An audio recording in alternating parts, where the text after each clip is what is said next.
Hola, buenas noches. Hoy vamos a hablar de don Francisco de Goya y Luciente, un artista fundamental dentro de la historia del arte tanto español como universal. Nació en 1746 y murió en 1828. Como podéis comprobar, es un artista que estuvo a caballo entre dos siglos. Las imágenes que estamos viendo ahora son autorretratos que estuvo realizando durante toda su vida, en lo que le daba muchísima importancia, porque no solamente se situaba, digamos, como se posicionaba como un artista auténtico, sino también como un artista con carácter y que iba analizando la evolución de su propia obra y de su propio carácter durante los años. La obra de Goya condensa los sentimientos artísticos, románticos, realistas de la generación que vivió realmente una época convulsa, terrible, de transición entre el siglo 1746 y 1828.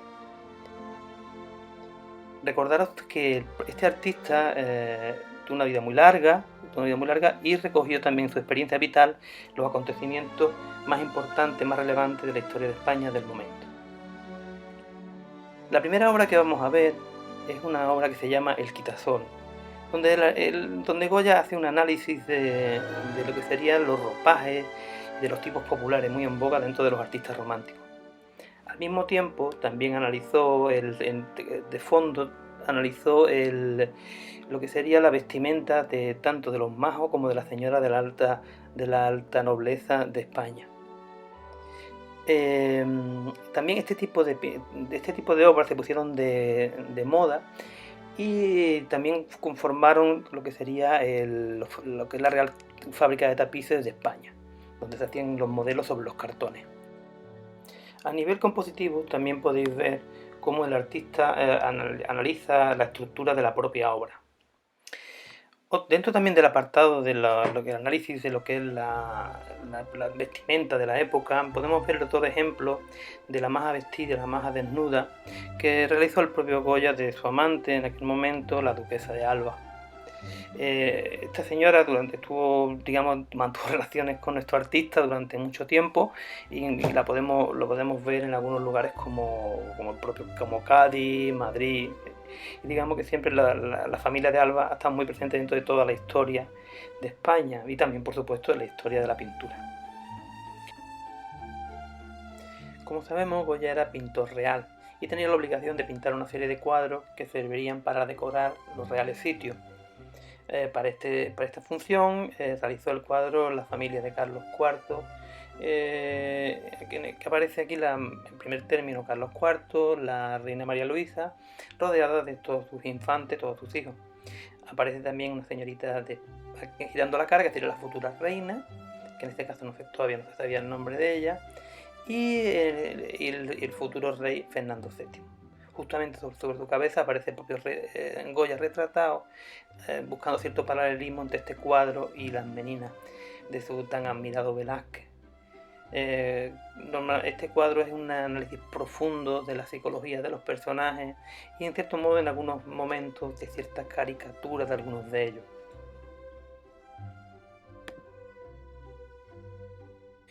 Goya admiraba profundamente la obra de Rembrandt y los recursos expresivos del claroscuro. Por ello mismo desarrolló la técnica del grabado muchísimo en España y en este caso utilizando un tema al que él era muy aficionado, como son las tauromaquias y los toros.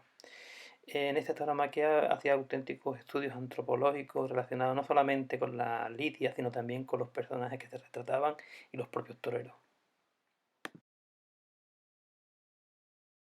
En esta terrible imagen de la carga de los mamelucos, Goya en este cuadro analiza los sucesos que ocurrieron en mayo 2 de mayo de 1808, digamos la reacción del pueblo de Madrid hacia las tropas, digamos, africanas de Napoleón.